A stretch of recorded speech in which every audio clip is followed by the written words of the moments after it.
안녕하세요, 로미입니다.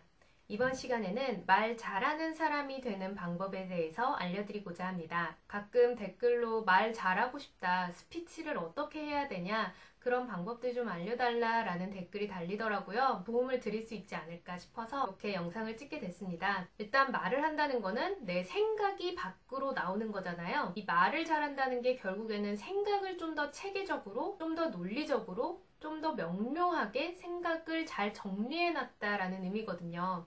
그래서 이렇게 말을 하는 방법, 어떻게 발성을 하느냐, 어떤 포즈를 두고 어떤 말톤을 이용하느냐도 물론 중요하지만 그것보다도 이렇게 생각을 잘 정리하는 게 가장 우선순위라고 말씀드릴 수 있습니다. 그래서 내가 말을 잘하고 싶은 그 자리에 맞춰서 이 생각을 정리하는 연습을 해보시는 거를 추천드려요. 예를 들자면 어떤 동호회에 가서 자기소개를 처음 한다든지 면접에서 자기소개를 한다든지 이렇게 나에 대해서 말을 잘 하고 싶다라는 경우도 있을 테고 회사나 학교에서 토론을 진행할 때 내 의견을 명료하게 전달하고 싶다 이럴 수도 있거든요. 그렇게 자신이 말을 잘하고 싶은 특정 자리, 특정한 컨텐츠 그 하나를 가지고 일단 연습을 해보세요. 그때 내가 말을 해야 되는 내용, 짧은 내용이라 하더라도 그거를 한번 그냥 생각나는 대로 말하는 게 아니라 생각을 한번 써보자는 거죠. 내가 하고자 하는 말의 그런 핵심 포인트들 있죠. 그 핵심 단어들만 한번 써보자는 거예요. 그리고 나서 그 단어들 간의 관계를 보고 그 단어들을 묶을 수 있는 어떤 카테고리를 만드는 식으로 정리를 해보자는 거죠. 그거를 A4 용지나 연습장에 직접 작성을 해도 좋고요. 아니면 엑셀 프로그램을 이용해서 내가 전달하고자 하는 그 키워드들을 한번 쭉 정리를 하고 이 키워드들을 어떻게 묶을 수 있는지 카테고라이징을 해보자는 거죠. 좀 어렵게 느껴지실 수도 있는데 예를 들어 드릴게요. 한 동호회에 처음 가서 나에 대한 소개를 하는 자리예요. 그럴 때 보통 자기소개가 생각보다 어렵잖아요. 나에 대해서 어떤 거를 얘기해야 되지? 되게 부담스럽네? 라고 생각할 수 있는데 그래서 보통은 뭐 얘기해야 되지? 라고 스트레스 받다가 막상 자기소개를 하러 가서는 저는 로미입니다. 저는 뭐 영화 보는 거 좋아하고요.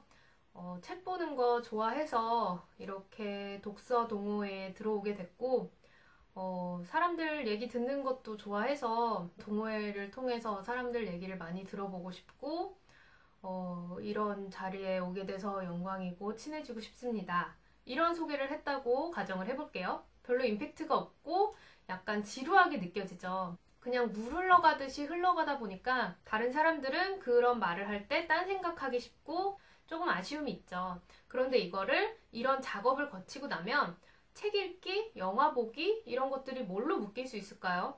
내가 왜 이걸 좋아하는지 좀 더 구체화를 하다 보면 이걸 묶을 수 있는 키워드가 아마 있을 거예요. 예를 들자면 영화 보는 거, 책 읽는 거 그거 다 사람들의 이야기를 듣는 거잖아요. 그런 식으로 하나의 카테고리로 묶을 수 있는 거예요. 그리고 그 카테고리와 내가 여기에서 하고 싶은 말을 연결할 수 있겠죠. 그 과정을 거치고 나면 이런 식으로 정리를 할 수 있는 거죠. 안녕하세요. 저는 로미입니다. 제가 이 동호회에 들어오게 된 이유는 바로 사람들의 이야기를 듣기를 좋아해서 그런데요. 그래서 저는 영화 보는 거랑 책 읽는 것을 좋아합니다. 영화 속에서도 그 감독이 하고 싶은 말들을 들을 수 있고 책을 읽으면서도 그 저자가 하는 말들을 들을 수 있잖아요. 그 얘기들을 들으면서 제가 나름의 깨달음이 있고 제가 나름 느끼는 점들이 있어서 책을 많이 읽는데요. 이 동호회를 통해서 여러분들은 책을 읽고 어떤 생각을 하시는지 여러분들의 의견도 듣고 싶고 같이 의견을 교류할 수 있는 자리가 되었으면 좋겠습니다. 편하게 대해주시고 친하게 지냈으면 좋겠습니다. 감사합니다. 이런 식으로 소개를 하면 훨씬 더 저 사람은 사람의 이야기를 듣는 것 이라는 그 키워드가 좀 더 전달이 될 수 있고 그거를 지지하는 바탕으로 책 읽기와 영화 보기가 도움을 줄 수 있는 거죠. 이렇게 하나의 컨셉과 그걸 뒷받침하는 내용으로 구성을 하고 나면 훨씬 더 말이 탄탄하게 느껴지고 말을 잘한다고 느껴지고 말을 할 때에도 더 당당하게 이야기할 수 있겠죠. 이 방법을 활용해서 내가 말을 잘하고 싶은 그 컨텐츠 딱 하나 정해서 카테고라이징하고 연결성을 찾는 관계 의미 부여를 찾는 걸 만드시고요. 글로 썼잖아요. 그러면 좀 더 예쁘게 좀 더 부드럽게 잘 표현할 수 있는 방법을 찾아보고 그거를 이제 스크립트를 쓰듯이 한번 연습해 보세요. 뭐 그렇게까지 해야 되나 싶을 수 있는데 말하기를 잘하고 싶으시다면 그런 연습을 몇 번만 해보셔도 훨씬 나아지실 거예요. 스크립트 쓴 거를 보고 몇 번 연습을 해보고 그것을 단순히 대사를 읊는 게 아니라 내 걸로 만들어서 내가 말을 할 때는 이런 흐름으로 말을 해야겠구나 라는 거를 이제 체득을 해야 되는 거죠. 저도 처음에는 유튜브 할 때 이런 과정을 거쳐서 좀 대사를 어느 정도 쓴 다음에 말씀을 드렸었는데 이걸 몇 번 하다 보니까 그 몇 가지 핵심들만 정리해 놓고 나머지에 대해서는 자연스럽게 얘기하는 게 익숙해졌거든요. 여러분들도 좀 번거롭다 하시더라도 이런 방법 활용하시는 거 추천드립니다. 그리고 또 하나의 팁을 더 드리자면 이렇게 짧게 얘기하는 게 아니라 좀 더 길게 얘기해야 되는 상황들이 있을 거예요. 그럴 때는 그냥 주절 하다 보면 좀 임팩트가 떨어지잖아요. 그러면 3가지 4가지, 5가지 이렇게 순서를 정해서 이야기를 하는 거예요. 설령 내가 말을 하다가 3가지가 있었는데 2가지만 기억나고 나머지 하나가 기억이 안 나.